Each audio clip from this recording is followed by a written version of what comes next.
Béni sois-tu, Père céleste. Gloire à toi, Seigneur Jésus. Honneur à toi, Saint-Esprit de Dieu. Nous t'adorons, Trinité Sainte. Nous croyons au Dieu Trinité parce que Dieu s'est révélé à l'humanité comme étant à la fois Père, Fils et Esprit Saint, et que la Bible affirme qu'il n'y a qu'un seul Dieu.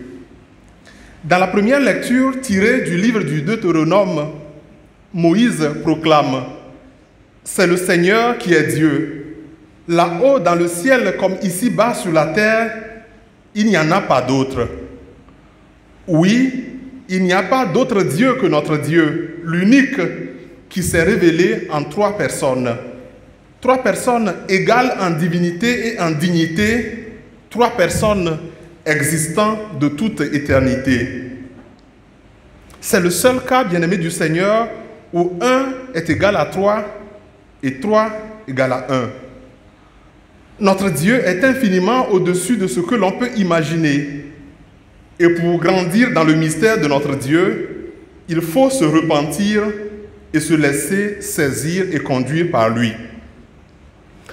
Le psaume 32 que nous méditons aujourd'hui proclame « Le Seigneur a fait les cieux par sa parole, l'univers par le souffle de sa bouche. » Les anciens Hébreux connaissaient un seul Dieu créateur. Ils connaissaient aussi l'Esprit de Dieu comme le souffle de sa bouche.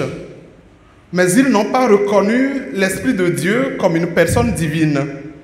Ils n'ont pas non plus confessé Jésus, sa parole vivante, comme Fils de Dieu et Dieu fait homme. À l'époque où le polythéisme régnait sans partage sur le monde, la réalité de la Trinité était comme cachée à la vue des hommes, car ils n'auraient pas été en mesure d'accueillir le mystère d'une divinité triple. C'est seulement après la venue du Christ que Dieu se révéla aux hommes comme Trinité. C'est le cas notamment le jour du baptême de Jésus dans le Jourdain, où l'Esprit se manifesta et la voix du Père se fit entendre. Les trois personnes divines sont aussi mentionnées dans l'ordre de mission que Jésus donne à ses apôtres à la fin de l'évangile selon saint Matthieu que nous avons lu aujourd'hui. Allez de toutes les nations, faites des disciples, baptisez-les au nom du Père et du Fils et du Saint-Esprit. Vous l'avez remarqué, Jésus ne dit pas « baptisez-les dans les noms du Père et du Fils et du Saint-Esprit ». Il dit plutôt « baptisez-les au nom du », c'est-à-dire « baptisez-les dans le nom de l'unique Dieu en trois personnes ».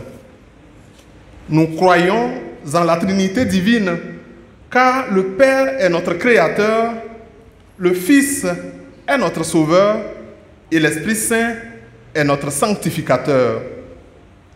Malgré ses attributions différentes, malgré ses rôles différents dans l'histoire du salut, toute action divine est réalisée de la part du Père par le Fils dans l'Esprit Saint.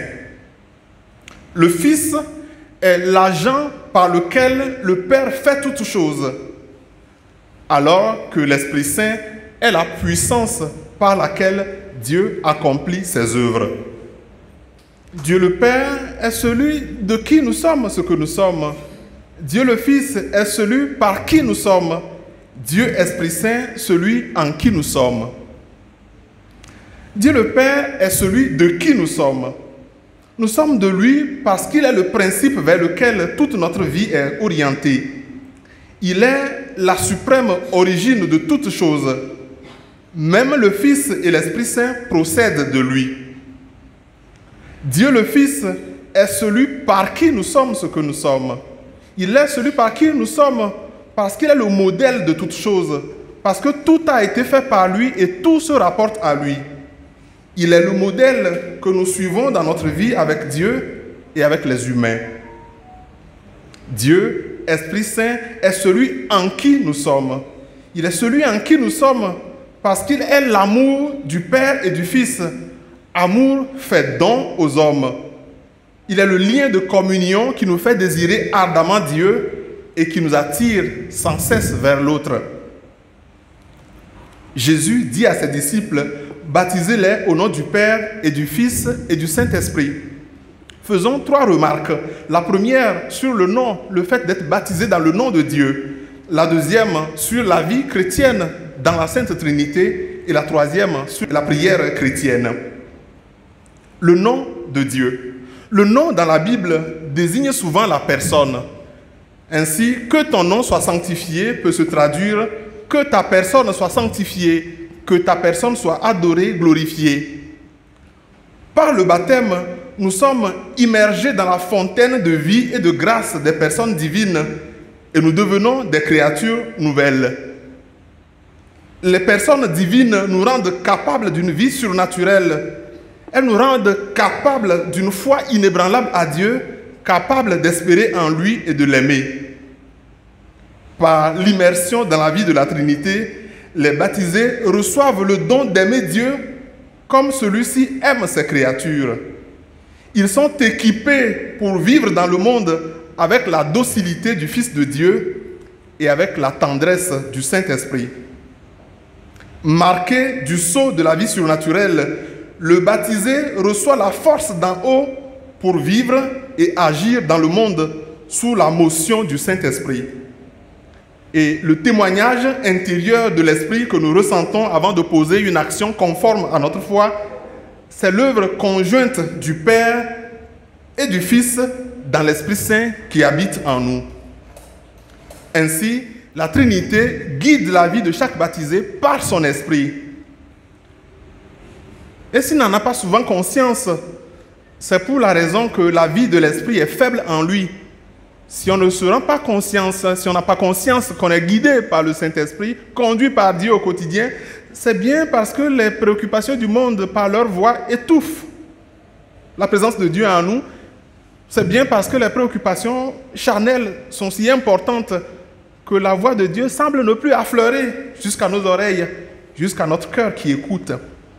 Et le baptisé qui vit comme s'il n'y avait pas le Saint-Esprit est une personne qui vit comme s'il n'y a pas de Trinité. C'est une personne qui vit comme s'il n'avait pas été baptisé au nom du Père et du Fils et du Saint-Esprit. La Trinité dans la vie du baptisé chaque jour. L'évangéliste Saint Jean, écrivant sous l'inspiration de l'Esprit Saint, rapporta cette promesse du Christ. « Si quelqu'un m'aime, il gardera ma parole et mon Père l'aimera. Nous viendrons chez lui et nous nous ferons une demeure chez lui. » Depuis le jour de notre baptême, notre âme devient la demeure de Dieu. Les 3 personnes divines habitent notre âme de manière inséparable, mais avec leurs différences propres. Et cela est source d'une grande richesse pour nous. En effet, la diversité en Dieu est source de richesse intérieure pour chaque chrétien, pour chaque baptisé. Parce qu'elle ne dépossède pas le croyant de son tempérament, de sa sensibilité, de sa culture, mais elle donne une brillance particulière à ses qualités humaines. Elle donne une force à ses ressources spirituelles, affectives et intellectuelles. Et si l'on a le cœur ouvert, on sent parfois que l'on pose des actes qui ne viennent pas de nous, qui ne viennent pas que de nous. Et quand les gens nous regardent, parfois ils ont le sentiment que nous sommes transcendés, que nous ne sommes pas la même personne, justement parce que nous ne sommes pas la même personne, parce que nous ne sommes pas seuls. Nous sommes guidés. Le chrétien ainsi fait qu'il est un être fait pour être guidé, pour être assisté. Nous connaissons vraiment l'expérience de la conduite au volant, la conduite assistée. Dieu nous a créés ainsi pour être assistables. Refuser le rôle de l'Esprit Saint de Dieu dans sa vie, c'est refuser de se faire assister et compter sur ses muscles, par exemple. Ce ne serait pas la bonne manière de faire. Si nous avons le cœur ouvert, nous devrions nous rendre compte de la présence de Dieu dans notre vie, de Dieu qui nous susurre à l'oreille, va à gauche, va à droite, que ma volonté soit faite. Depuis le jour de notre baptême, les disciples entrent en rapport avec le Père Céleste bien-aimé comme des fils ou des filles adoptifs. Ils regardent le Fils de Dieu comme leur frère et considèrent tous les fils et filles adoptifs de Dieu comme des frères et sœurs dans le Seigneur. Les baptisés entrent en relation avec l'Esprit Saint comme l'onction surnaturelle qui les fait aspirer à connaître et à aimer Dieu par-dessus tout, comme le lien divin de leur unité fraternelle. Car l'Esprit Saint leur enseigne qu'avoir un même Père, mais aussi avoir un même frère aîné, oblige les disciples à faire de la relation fraternelle, de la relation de fraternité, une manière d'être fils et filles de Dieu, une manière d'être frères et sœurs de Jésus. Et maintenant, notre vie de prière.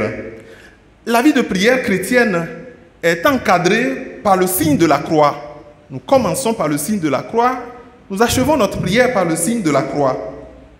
Nous ne devons pas en avoir peur parce que nous regardons chez les autres. Notre signe de la croix est un hommage de foi à la Sainte Trinité. C'est une profession de fidélité aux trois personnes divines. C'est le cas de chaque célébration eucharistique. C'est le cas lors de la célébration de chaque sacrement de l'Église. Lorsque je prie une personne divine qui habite en moi, je suis naturellement en relation avec les deux autres. Par exemple, prier le Père, c'est aussi prier le Fils et prier par le Fils. C'est prier par le grand prêtre compatissant qui conforme ma prière à la volonté parfaite de Dieu, celui qui m'apprend comment me comporter en fils bien-aimé du Père céleste.